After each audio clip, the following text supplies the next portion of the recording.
Halo guys, kembali lagi bersama saya Mimin di channel kita. Terima kasih sudah klik video saya. Semoga yang klik video saya diberi kesehatan dan rezeki yang berlimpah. Amin. Buat yang belum subscribe, silahkan subscribe. Jangan lupa like dan komennya ya.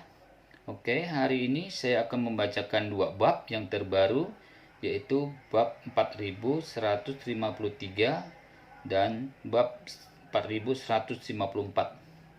Oke, kita mulai aja ya. Bab 4153. Kata-kata pengawal itu membuat Kyo Fei-yun panik. Dia tanpa sadar bertanya, "Siapa orang-orang yang mati?" Pengawal itu menggelengkan kepalanya dan berkata, "Ini tidak jelas." Lagi pula, dia tidak repot-repot berbicara dengan Kyo Fei-yun dan pergi dengan tergesa-gesa.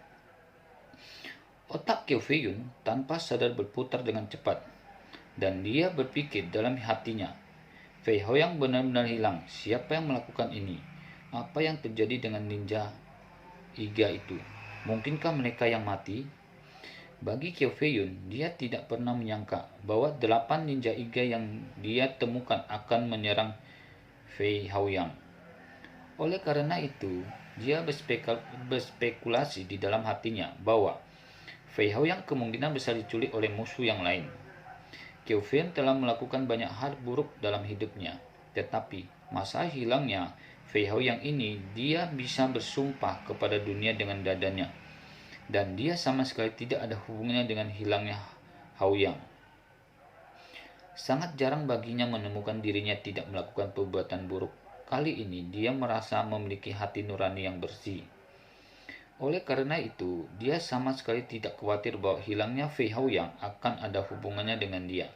Satu-satunya hal yang dia khawatirkan adalah jika Fei Haoyang benar-benar mengalami kecelakaan, dia mungkin kehilangan perlindungannya untuk sementara.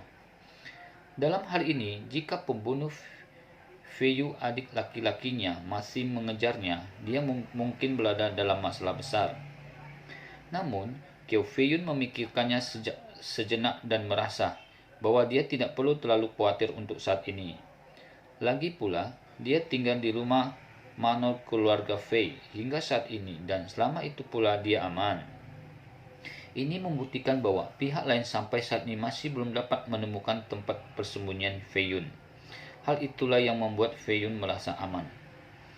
Oleh karena itu, yang perlu dia lakukan selanjutnya adalah terus menghabiskan waktu sebanyak mungkin di rumah Fei, terlepas dari apakah Fei Haoyang bisa kembali dengan selamat atau tidak. Ini bukan hal yang sulit bagi Kyo Fei-yun karena Fei Haoyang mengaturnya di villa yang sudah dipindahkan keluarga Fei, dan villa itu kosong. Jadi, selama dia tinggal di dalam, keluarga Fei mungkin juga luput memperhatikan dia. Tidak masalah pula jika keluarga Fei mendapatkan Kyo Fei-yun. Dia dapat memberitahu keluarga Fei secara terbuka dan jujur bahwa dia adalah teman Fei Haoyang, dan keluarga Fei tidak akan mengusir jika ia ingin datang. Memikirkan hal ini, mentalitas Kyo Fei-yun menjadi sedikit tenang. Pada saat yang sama, di Royal Place Hotel Situs Family, polisi New York telah mengumpulkan semua staf aula perjamuan. Lialin menyimpulkan bahwa pasti ada respon internal ninja Jepang di antara mereka, dan tugas paling mendesak sekarang adalah menemukan respon internal ini. Dan metode Lialin juga sangat sederhana dan kasar. Dia tidak mengikuti prosedur normal, yaitu pertama-tama akan memanggil orang-orang yang bertanggung jawab, yakni Chen Fu, untuk memahami situasinya. Sebaliknya, dia menganggap Chen Fu sebagai salah satu tersangka, dan bersama dengan anggota staf lain mereka juga berkumpul di kerumunan. Dengan cara ini, dia tidak perlu mendengarkan kata-kata sepihak siapapun dan langsung mencari tahu masalah dari staf-staf yang berkerumunan tersebut. Pendekatan Lialin adalah meminta petugas polisi untuk mengambil beberapa foto frontal definisi tinggi dari setiap orang. Kemudian, dia memintanya untuk memilih salah satu dari orang-orang ini, membawanya ke kamar sebelah, biarkan dia melihat semua foto, dan bertanya apakah ada orang yang dia lihat hari ini. Tetapi, sekarang orang yang dimaksud tidak ada di tempat kejadian. Jika pihak lain mengatakan bahwa dia memilikinya, dia untuk sementara akan dibawa ke sudut, dijaga oleh seseorang petugas polisi, dan tidak diizinkan untuk berkomunikasi dengan siapapun untuk memastikan bahwa dia tidak dapat berkolusi dengan orang lain. Selusin orang yang ditanyai pada awalnya semuanya adalah karyawan tetap Hotel Loyal Place.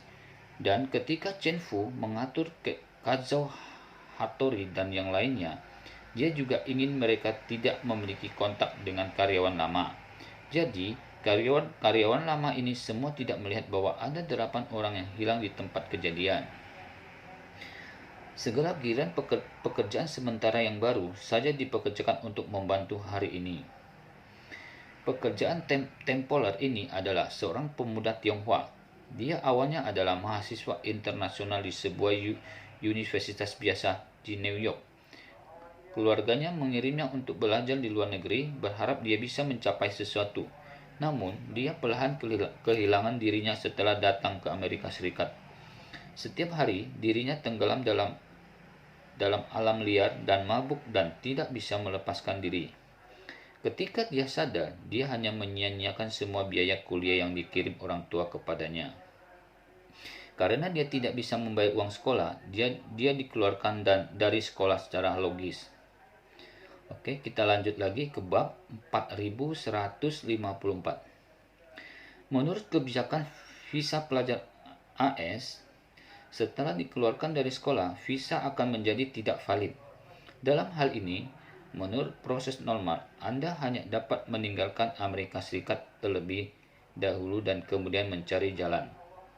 Namun, pemuda itu tidak membeli wajah untuk pulang menghadap orang tuanya. Jadi dia pergi ke New York. Tidak mudah menjadi rumah tangga kulit hitam. Dia tidak memiliki pekerjaan tetap atau tempat tinggal tetap. Untuk bertahan hidup, dia biasanya nongkrong di warnet di Chinatown setiap hari. Permainan dan pekerjaan paruh waktu untuk mendapatkan biaya hidup. Begitu pendapatan Boster tidak cukup, dia akan keluar dan mencari pekerjaan harian lepas untuk melakukannya. Mendapatkan cukup uang untuk terus pergi ke warnet dan keluar bekerja ketika tidak ada uang.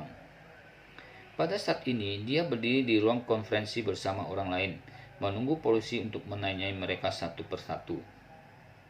Namun, dia sangat gugup saat ini, karena dia berbeda dari yang lain. Visanya sudah lama tidak berlaku, dan sekarang dia termasuk dalam kategori imigran gelap. Setelah ditemukan polisi, dia pasti akan diserahkan ke Biro Imigrasi untuk diproses. Dan Biro Imigrasi memperlakukannya seperti ini untuk rumah tangga kulit hitam. Hanya ada satu solusi, dan itu adalah deportasi.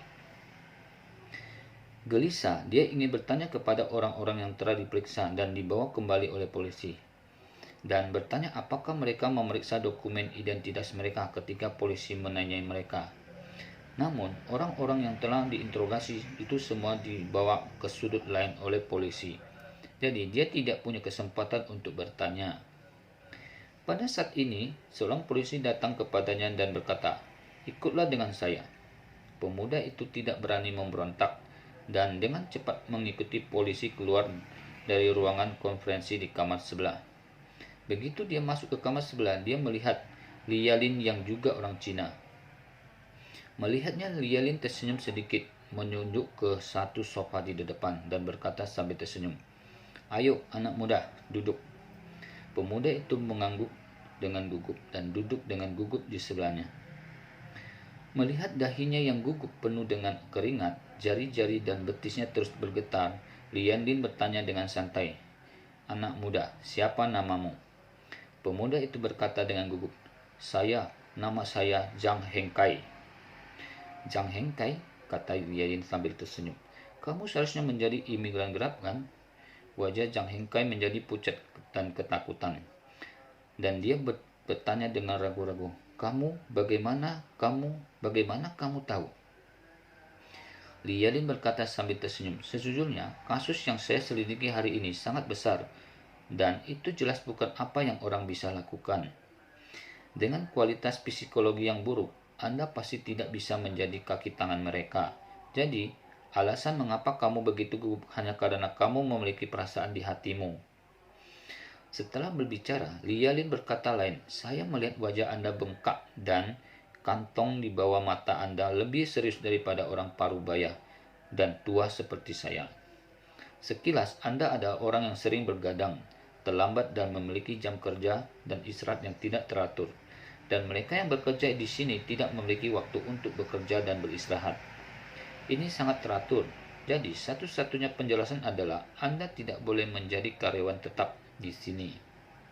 Dan sebagian besar pekerjaan dan istirahat Anda tidak teratur. Alasan kenapa kamu di sini mungkin hanya untuk mengambil pekerjaan paruh waktu dan mencari nafkah kan?" Mendengar ini, Zhang Hengkai merasa semakin gugup.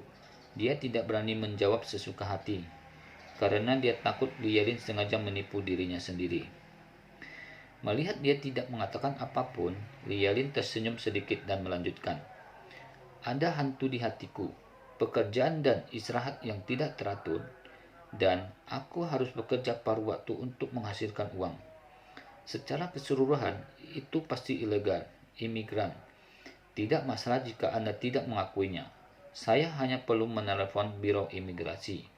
Biarkan mereka mengirim 2 detektif dan mereka dapat memeriksa semua informasi identitas Anda. Jika Anda bukan imigran ilegal, mereka secara alami tidak akan mempermalukanmu. Tetapi jika kamu seorang imigran gelap atau ilegal, maka mereka pasti akan mengirimmu pulang tanpa ragu-ragu." Zhang Hengkai ketakutan setengah mati dengan kata-katanya, dan dia tidak bisa menahan terdesak. "Tolong, jangan kirim saya kembali ke Cina. Jika saya kembali seperti ini, ayah saya akan membunuh saya."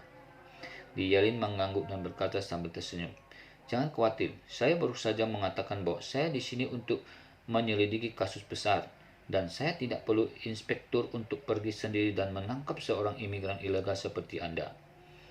Saat dia mengatakan itu, dia melemparkan ponselnya ke depan Zhang Hengkai dan berkata, "Perhatikan baik-baik foto-foto di sini. Lalu, pikirkan setiap orang yang kamu lihat sejak kamu datang ke sini hari ini. Lalu katakan padaku, Anda tidak ada orang yang hilang. Jika Anda bekerja sama dengan saya dengan baik, maka saya tidak hanya bisa membiarkan Anda pergi, tetapi juga memberi Anda sejumlah uang sebagai imbalan." Ketika Zhang Hengkai mendengar ini, dia mengambil telepon tanpa ragu-ragu dan segera membolak-balik foto di dalamnya. Saat dia membalikkan halaman, dia bergumam, "Saya belum pernah melihat orang banyak di sini." Lialin mendesak, "Kamu tidak perlu khawatir tentang apa yang belum kamu lihat. Kamu hanya perlu khawatir tentang apa yang telah kamu lihat, tetapi tidak ada di sini." Zhang Hengkai mengangguk dengan tergesa-gesa, dan setelah melihat-lihat semua foto, dia berkata dengan ragu, "Hei, orang Jepang kecil yang datang bersamaku sepertinya tidak ada di sini."